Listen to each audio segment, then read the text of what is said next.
I am not Tibetan. I did not grow up in the Himalayas. I was born and brought up in a small village in the southern state of Kerala. Yet, for the last several years, I have been fascinated by and have been studying a part of the world I have never been to, and I might not be able to either. The rooftop of the world, the water tower of Asia, Tibet. Today, I'm standing in front of you not as an expert. I'm not one. I'm not speaking as a geopolitical strategist or an analyst or a spokesperson. No.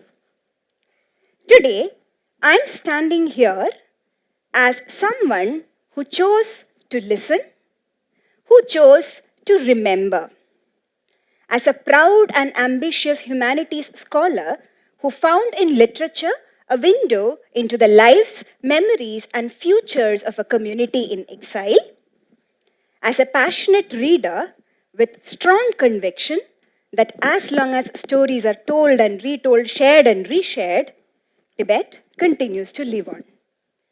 People often ask me this question: why Tibet?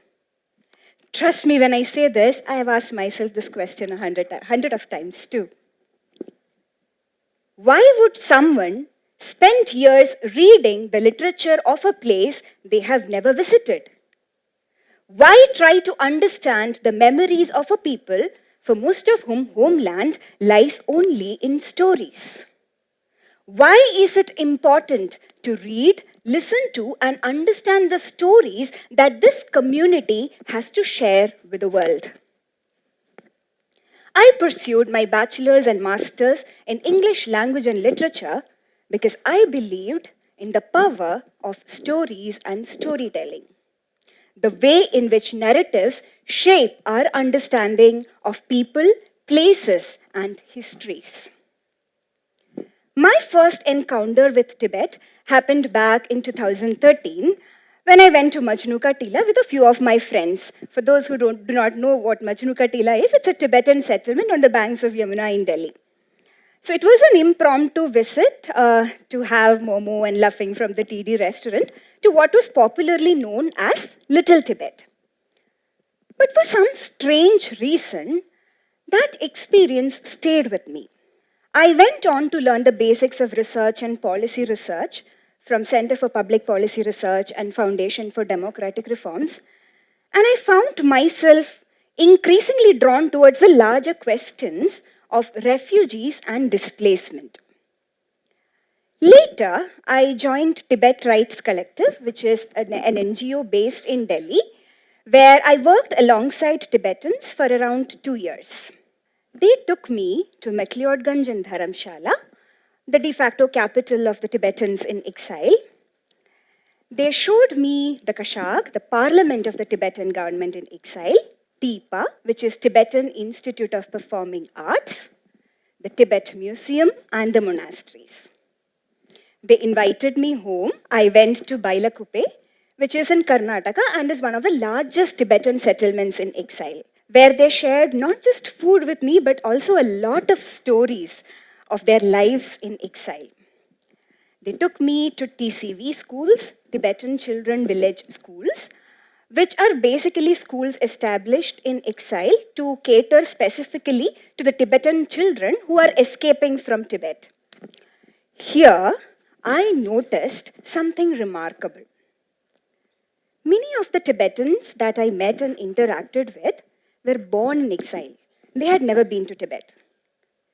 The Tibet that they knew about were through the stories that their parents and grandparents shared with them across these years. Yet, Tibet lived vividly in their memories, stories, and histories. This taught me a very, very important lesson. I'll tell you what. Homelands are not always drawn by maps or boundaries, no. For some people, homelands survive through stories. Stories shared over dinner in the dinner table, in art, in poetry, in songs, in performance, in sculpture, in prayer. Through memoirs, novels, short stories, and poetry written in exile, Tibetan writers who write outside Tibet are creating and recreating their homeland, refusing to let it disappear.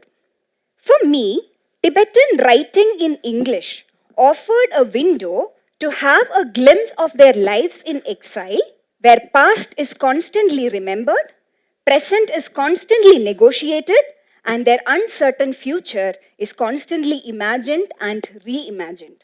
Through the Tibetan writers like Jamyang Norbu, Thupten Samphil, Sering Yang Wangmo Dompa, Sering Namgyal Kotsa, Buchungdi Sonam, and Tenzin Sundu, they taught me something more than history or politics.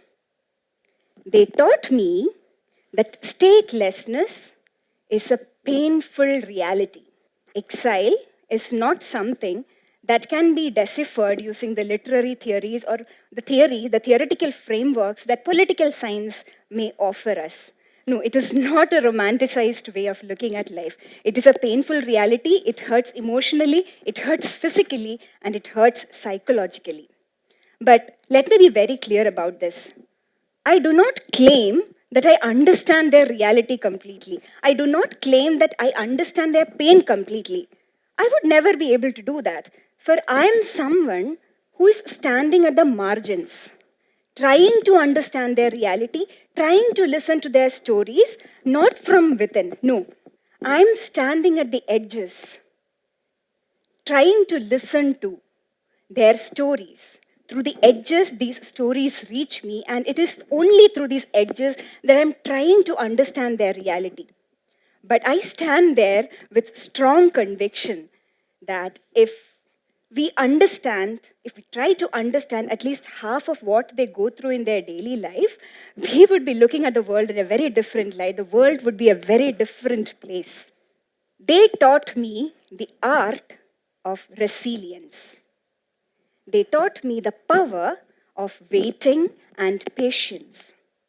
They taught me the quiet strength of conviction and strong belief. They asked me to be kind. They asked me to be compassionate. They asked me to be mindful. They asked me to stop, take a pause, take a deep breath in, because I'm not running a race. I do not have to run a race. I can take peace and I can calm down. It asked me to be kind to each other, and how His Holiness the 14th Dalai Lama explains it, the idea of universal responsibility, where we are able to see others' suffering as one of our own. All these lessons and experiences helped me shape my academic journey, which eventually led me to Christ NCR, where I am currently pursuing a PhD in English language and literature, where I explore the idea of homeland as represented in Tibetan English novels produced and written in exile. There is this another question that people often ask me: what is it that you do for Tibet? Aren't you just reading and rereading the novels? And this is one question that all humanities scholars, especially English scholars, face at one point of time in their lives. What are you doing? What is your contribution? You're just reading novels. Or am I? As far as I am concerned, every story that I read, every poem that I teach, everything that I do, every conversation that I make, including this one right here, I take a little part of Tibet forward. I take a little piece of Tibet forward. I remember telling this to a Tibetan friend of mine, that it sometimes feels strange that someone like me, who is not a Tibetan, ended up reading its stories so closely. She smiled and told me this: maybe Lakshmi, maybe it is your good karma that brought you to Tibet. I choose to believe her. I choose to trust her. And this is something that I go back to often and often, again and again, on days good and bad. Because sometimes the paths that we choose are not just about career choices or research interests. Sometimes they are also about the people we meet, the stories we encounter, the responsibilities that we choose to take forward, and the ideas that we leave behind. Sometimes the future of a place, the stories of a place, are not just taken forward by only people who are born into it. Sometimes, ladies and gentlemen, sometimes they are also taken forward by people who choose to remember them. Thank you so much. Thank you.